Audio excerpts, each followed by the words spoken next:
यहाँ पर देखो भैया, आज जो एक्सरसाइज स्टार्ट होनी है वो होनी है 3.2। अच्छा, पहले क्वेश्चन क्या है कि निम्न रैखिक समीकरण युग्म को प्रतिस्थापन विधि से हल कीजिए। ठीक है ना, इससे पहले कौन सी विधि से करते थे बता सकते हो तुम? ग्राफीय विधि। अब कौन सी है? प्रतिस्थापन। ठीक है ना। और हमारी समीकरण नंबर 1 भी हमने समीकरण नंबर हमने इस प्रकार से लिखा है। ठीक है, ये प्लस इधर जाए क्या हो गया आपका माइनस, तो x बराबर 14 माइनस वाई। ठीक है, ये आपकी हो गई। आप क्या कहो इसे, आप समीकरण नंबर 1 कहो और इसका क्या करोगे क्या 2। x बराबर क्या आ गया 14 माइनस वाई। अब जिससे हमने x का मान निकाला है उसे छोड़कर दूसरे वाले समीकरण में मान रखो। ऐसा ना हो कि यही मान हमने इस वाले इक्वेशन से निकाला और x का मान इसमें रख दिया 1 में। ठीक है ना, कुछ नहीं मिलना जीरो के अलावा। ठीक है, यहाँ पर देख लो तो किस में रखना x का मान? x का मान कौन से समीकरण में रखना शामिल? 2 में। x का मान समीकरण नंबर 2 में रखने का। तो जब हम 2 में रखते हैं तो ये आता है x माइनस वाई बराबर 4।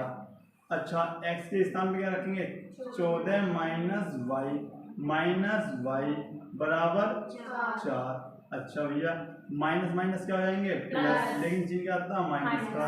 ठीक है, इतनी बात क्लियर है। ये प्लस इधर जाए क्या हो जाएगा माइनस, तो माइनस के 2y बराबर 4 माइनस के 14। अच्छा, बताना जरा 4 में 14 कितने बचे? माइनस के 10। माइनस से माइनस आपका कट गया। उसके बाद यहाँ से बचता ये आपका आया 2y बराबर 10, तो y बराबर क्या होगा 10 बटे 2 और 2 पंजे 10। तो y का मान क्या मिला भैया आपको 5। अब ये जो मान निकला है इसे तुम किसी भी समीकरण में रख सकते हैं, चाहे 1 में रख दो चाहे 2 में रख दो, चाहे इसे समीकरण नंबर 3 मान के इसमें रख दो। ठीक है, तो समीकरण नंबर 2 में रखता हूँ। तो यहाँ पर देख सकते हो y का मान समीकरण नंबर या 1 में रख दो, 1 में रखने पर किसी में भी आप रख सकते हो। आई बात समझ में? 1 में रखते हैं x प्लस वाई बराबर 14। x का मान याद करना, y का मान 5 है, ये आपका 14। x बराबर 14 माइनस 5, x बराबर क्या आ गया आपका 9। इतनी बात क्लियर है? ठीक है। अच्छा, अब करते हैं यहाँ पर 1 मिनट को इसकी जांच, क्योंकि जांच का जरूरी है जिससे तुम्हें पता चले कि हमारा क्वेश्चन सही है या गलत। ठीक है ना, जो इसका सॉल्यूशन हुआ है वो सही भी आया है या फिर गलत। तो किसी भी समीकरण में x और y दोनों की मान रख दो, RHS आपका सही आ गया। ठीक है, तो हमने ली इक्वेशन नंबर 1 ही x प्लस वाई बराबर LHS ले लो इसकी, LHS ली हमने x प्लस वाई, क्या आना चाहिए 14 आना चाहिए। x यहाँ पर देखो x व y का मान रखने, जब यहाँ पर हम x और y का मान रखोगे तो क्या होगा भैया, x के स्थान पे क्या रखना तो 9 और y के स्थान पे क्या रखना 5। बताओ क्या आया? यही आपको क्या है 5। अगर कोई कहे भैया क्या समीकरण नंबर 2 में रखते तब भी ये आता, और फिर समीकरण नंबर 2 में भी जांच करके देखने एक बार, लेकिन तुम्हें नहीं करना। ठीक है, तुम्हें अगर करना भी है तो एक का करना है। ठीक है ना, मैं आपको दोनों को करके दिखा रहा हूँ केवल दिखाने के हिसाब से। एक्स माइनस वाई क्या आना चाहिए 4 आना चाहिए। एक्स का मान 9 है, वाई का मान क्या हमारे पास 5, क्या आया हमारे पास। इसका मतलब हमारा जो सवाल है उसका सॉल्यूशन बिल्कुल सही है। आई बात समझ में? नोट करो।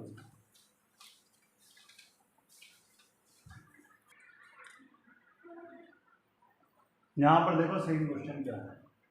सबसे पहले देखा दे रखा तुम्हें s माइनस टी बराबर कितना दे रखा 3, उसके बाद s बटे 3 प्लस t बटे 2 बराबर 6। यहाँ तुम्हें प्रतिस्थापन विधि से s और t के मान निकालने होंगे। आई बात समझ में? नहीं? अब देखो इस क्वेश्चन को मैं 3 प्रकार से कर सकता हूँ। ठीक है, सबसे पहले क्या कर सकता कि यहाँ से मैं s का मान निकाल दूँ और यहाँ पर रख दूँ, जब हमने इससे पहले वाले क्वेश्चन में करा जब भैया समझ में आता क्वेश्चन यहाँ पर समझिए। सबसे पहले क्या करेंगे या तो फिर इसका डायरेक्ट मान इसमें रख के आंसर निकाल दो, ठीक है, या फिर इसकी गुणा इधर, इसकी गुणा इधर, फिर इन दोनों में गुणा करके इसे उधर पहुंचा दो, वहां से फिर इसका मान फिर रखो, तब आ सकता। या फिर एक और बताया था मैंने कि जिसके नीचे 3 और 2 हैं, ऐसा कौन सा टेबल से गुणा करें कि ये दोनों नीचे के हट जाएंगे, बताओ। 6 से गुणा करें, ठीक है, कितने से गुणा करेंगे भैया? 6 से, क्योंकि 6 जब यहाँ गुणा में होगा 3 से भी कट जाएगा और 6 2 से भी कट जाएगा, तो ऐसा देखना है जो इन दोनों से कट जाए। तो समीकरण नंबर यहाँ पर 1 मानो और यहाँ पर समीकरण नंबर 2। सबसे पहले क्या करेंगे, सबसे पहले s माइनस टी बराबर 3, यहाँ से s की वैल्यू निकाल लो, s बराबर क्या होगा 3 प्लस 3, ठीक है, ये हो गया आपका। अच्छा, अब यहाँ पर देखिए समीकरण नंबर 2, समीकरण नंबर 2 में देखो s बटे क्या लिखेंगे, s बटे 3 प्लस टी बटे 2 बराबर 6। क्या करेंगे, समीकरण नंबर 2 में कितने से गुणा करने पर? 6 से गुणा करने पर। भैया पता गुणा क्यों कर रहे? 6 से गुणा केवल इसलिए बता रहा हूँ जिससे नीचे की चीजें हमारी हट जाए। तो 6 से गुणा करो तो 6s अपॉन में क्या है हमारे 3 प्लस फिर 6 सब में गुणा होगी ना, 6 टी बटे 2 बराबर 6 गुणा 6। आई थी वास्तव में 3 दूनी 6, 2 दिया 6 और 6 छन 36। तो आपकी जो इक्वेशन बनेगी 2s प्लस 3t बराबर 36। किसकी बात समझ में नहीं आई? आ गई बात समझ में? ठीक है भैया। अब यहाँ से जो t की वैल्यू थी वहां पर रख दो, तो यहाँ पर लिखेंगे s बराबर, या s का मान रखने का, बस s का मान रखने पर जब हमने x का मान रखा तो s का मान हुआ आपका 3 प्लस t प्लस 3t बराबर 36। अच्छा, इस 2 के अंदर गुणा करो, 2 दिया 6, उसके बाद 2t प्लस 3t और बराबर 36।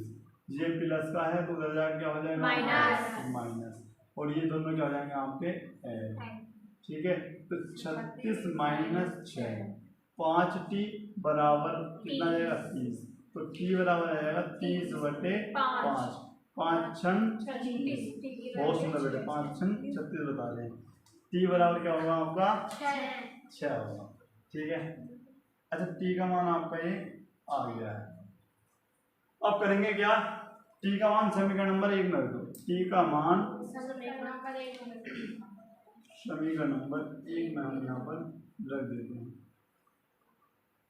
जब आप समीकरण नंबर 1 में इसका मान रखते हो तो ये क्या था, s माइनस टी बराबर क्या था 3, तो s माइनस 6 बराबर 3, s बराबर ये हो जाएगा क्या हो गया आपका s का मान क्या हो गया आपका 9।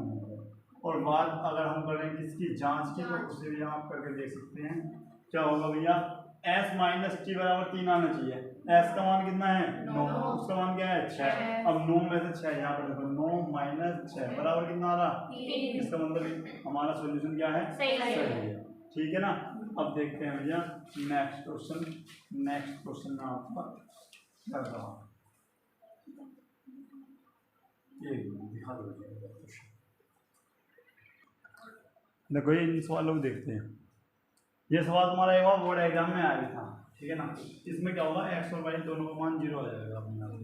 देखो कैसे, सबसे पहले अगर तुम थोड़ा सा ध्यान से देखो तो ये दोनों समीकरण एक जैसी हैं। अगर यहाँ से 3 कॉमन ले लिया जाए, 3 कॉमन ले जाएगा तो यहाँ पर 3 क्या 3x बच गया, यहाँ 3 कॉमन लोगे तो 3 बाहर निकल गया बच गई, और 3 क्या ये बाहर निकल जाएगा, ठीक है। अच्छा चलो कोई बात नहीं, एक बार इसका सॉल्यूशन करो। सॉल्यूशन करके देखते हैं तो अगर हम तो 3x माइनस के y बराबर के 3, ठीक है भैया। अच्छा उसके बाद क्या करते हैं हम, यहाँ से हम y का मान निकाल दो। भाई मान तो किसी का भी निकाल सकते हैं, चाहे x का निकाल लो चाहे y का। अच्छा ये माइनस से इधर जाए क्या हो जाएगा, और ये प्लस से इधर जाएगा माइनस, तो 3x माइनस 3 बराबर y। इसको मैं ऐसे भी तो लिख सकता y बराबर 3x माइनस या नहीं लिख सकता बताओ? लिख सकता है ना? ठीक है। तो अब यहाँ पर देखते हो भैया क्या 9x माइनस 3y बराबर 9। अच्छा, अब y का मान समीकरण नंबर 2 में रख दो, जिसमें 2 मान लो। तो y का मान समीकरण नंबर 2 में रखने का, तो 9x माइनस 3 y के स्थान पर क्या रखना होगा हमें? 3x माइनस 3 बराबर 9। तो हमने देखा 9x 3 दिया 9x, और भैया ये क्या हो जाएगा आपको? माइनस माइनस प्लस, और ये क्या हो जाएगा आपका 9। आपने कहा भाई ये तो कट गया, अब जिसका मान निकालना तो वो तो कट गया, फिर मान किसका निकालेंगे? भाई x का ही मान निकालना था और x ही कट गया। ठीक है, तो क्या लिखेंगे भैया? अब हमें एक लाइन लिखनी होगी, ये वाली था गई, ये समीकरण नंबर क्या मान लो 3। ठीक है, अब देखो समीकरण नंबर 3 में, समीकरण नंबर 3 में क्या लिखना? y बराबर 3x माइनस 3। ठीक है, जहां x का मान कोई भी लिया जा सकता है, ठीक है ना? या अगर मैं कहूँ अर्थात अपरिमित रूप से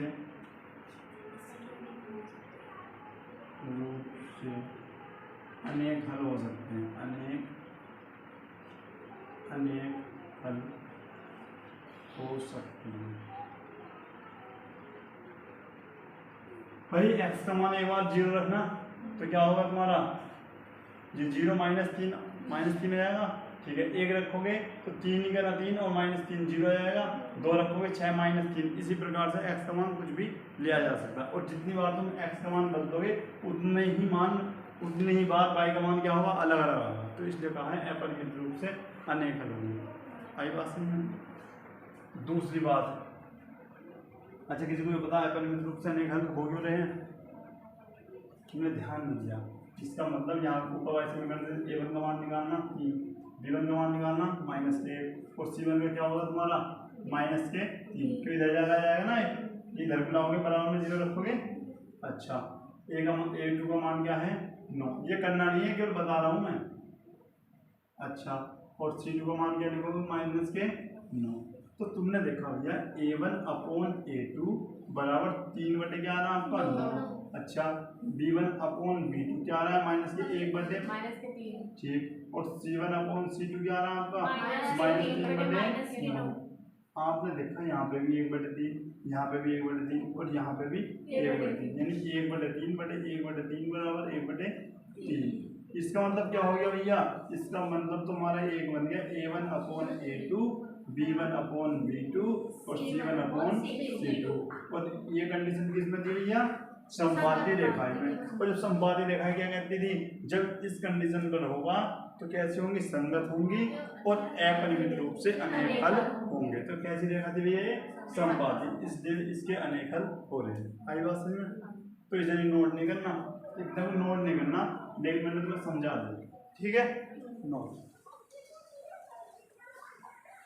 यहाँ पर देख लो भैया। अगर मैं ये कहूँ कि अब तक के क्वेश्चन में सबसे ज़्यादा इम्पोर्टेंट क्वेश्चन ये है, तो कोई वैसी बात नहीं है कि है ही इम्पोर्टेंट क्वेश्चन ये।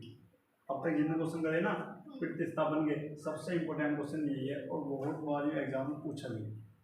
ठीक है, कराने को मैं इसे 2 प्रकार से करवा सकता हूँ, लेकिन मुझे जो सा अच्छा मेथड लगता है वो पहले आप समझ लो। ठीक है, सबसे पहले क्या करते हैं, मेरे अनुसार क्या होगा? सबसे पहले हमें ये 0.12 लग रहा होगा। सबसे पहले इस दशमलव से हमें छुटकारा पाना है। जैसे ये दशमलव हट जाएगा, चलो आसान करने के लिए मैंने दशमलव हटा दिया कुछ इस प्रकार से।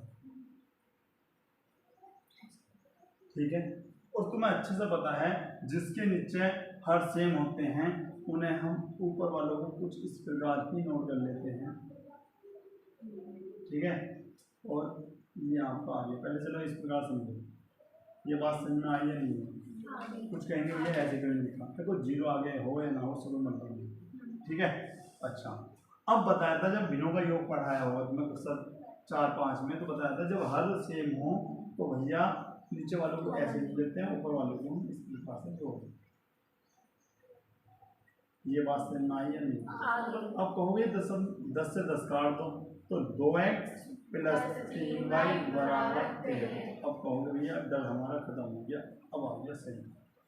2x प्लस 3y बराबर 13 इक्वेशन नंबर क्या मान लिया? फर्स्ट। इसी प्रकार से भैया दूसरी वाली और बना लो तो बिल्कुल मजा आएगा हमारे। अच्छा, यहाँ से x का मान भी निकाल लो, निकाल दूँ क्या हाथों हाथी? चलो x का मान निकालते हो तो 2x बराबर क्या है आपका 13 माइनस 3y। अच्छा, x बराबर क्या होगा 13 माइनस 3y बटे क्या हो गया आपका 2। इतनी बात क्लियर है? दूसरी वाली समीकरण लिखते हैं 0.4 प्लस 0.5 बराबर 2.3।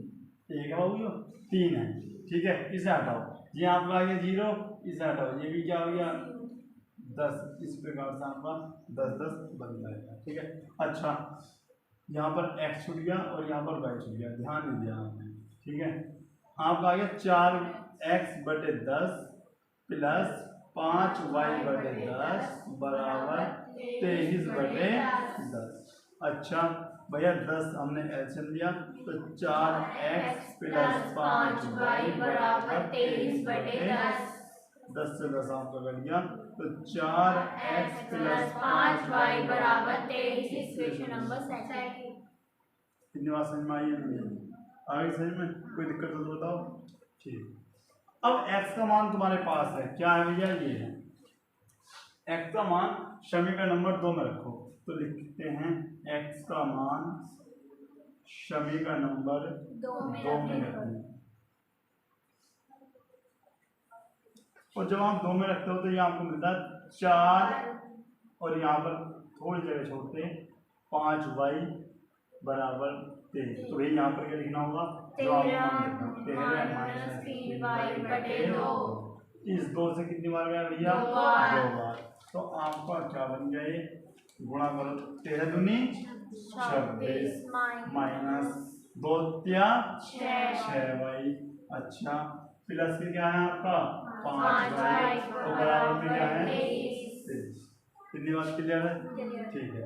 उसके बाद अब देखते क्या है 26। अच्छा, 5 में 6 जा नहीं सकते तो माइनस का क्या बचेगा y बराबर क्या हो गया आपका 23। तो माइनस के y बराबर 23, ये प्लस हो जाएगा क्या हो गया आपका माइनस, तो 23 माइनस 26 तो माइनस के y बराबर माइनस के 3, माइनस से माइनस कर दिया तो y बराबर क्या आ गया आपका 3। बात की दे रहे हैं आई बात समझ। अच्छा, अब भैया अगर हम समीकरण नंबर 1 और 2 में y का मान 3 रखेंगे तो लंबा काम हो जाएगा, तो समीकरण नंबर इसको 3 मान लो, ठीक है। और y का मान समीकरण नंबर 3 में रखो, x का मान मिल जाएगा आराम से, ठीक है। तो y का मान समीकरण नंबर 3 में रखेंगे, समीकरण नंबर 3 में रखेंगे। और जैसे ही हमने समीकरण नंबर 3 में y का मान रखा था x बराबर क्या था 13 माइनस 3y बटे 2। अच्छा, x बराबर 13 माइनस 3y की वैल्यू क्या 3 बटे 2। अच्छा, x बराबर 13 माइनस 9 बटे 2। आपने कहा x बराबर 4 बटे 2 और 2 दूनी 4, x का मान कितना आ गया भैया 2, ठीक है। अब ये कैसे पता चले कि भैया हमारा सवाल सही है या फिर गलत, तो एक बार कर लेते हैं हम इसकी जांच, या फिर जांच बोल लो कह भी सकता, क्या करते हुए इसकी जांच। जांच किससे करना चाहोगे भैया समीकरण नंबर 1 से करना चाहोगे, ठीक है। तो समीकरण 1 लिख लो 2x प्लस 3y बराबर क्या हो गया आपका 13। क्या ले लिया भैया LHS, क्या ले लिया आपने LHS। LHS क्या है 2x प्लस 3y, ठीक है। देखो x व y के मान रखने पर, x व y के मान रखने पर और जैसे आपने x और y के मान रखे 2 गुणा x का मान क्या है आपका 2 प्लस 3 y का मान क्या है आपका 3। अच्छा, 2 दूनी 4 3 दिया 9 9 4 13। तो आपने कहा भैया 13 ही हमको लाना था, जी आपका आ गया RHS। बताओ सवाल समझ में आया नहीं आया? पक्का नींद तो नहीं आ रही? नोट करो। यहाँ पर देखो, अच्छा 2 क्वेश्चन है, बताओ कर सकते हैं नहीं कर सकते? देखो भैया अगर कर सकते हो कर लेना, वरना जो कल क्लास स्टार्ट होगी यहीं से क्लास स्टार्ट होगी, इन दोनों क्वेश्चन में से हमारी क्लास कल स्टार्ट होने वाली है, ठीक है ना? अगर आप कर सकते हो तो ये तो मुझे लगता है मुश्किल ही होगा आपसे, लेकिन इसे कर सकते हैं। क्यों? नीचे 2 और 3 नहीं बताया था, 6 से गुणा करके सिंपल बना लेना, यहाँ भी 6 से गुणा करके सिंपल बना लेना, इसका x और y का मान निकाल लेना और कमेंट बॉक्स में बता देना। बता सकते हैं? तो मिलते हैं नेक्स्ट क्लास में, तब तक के लिए जय हिंद।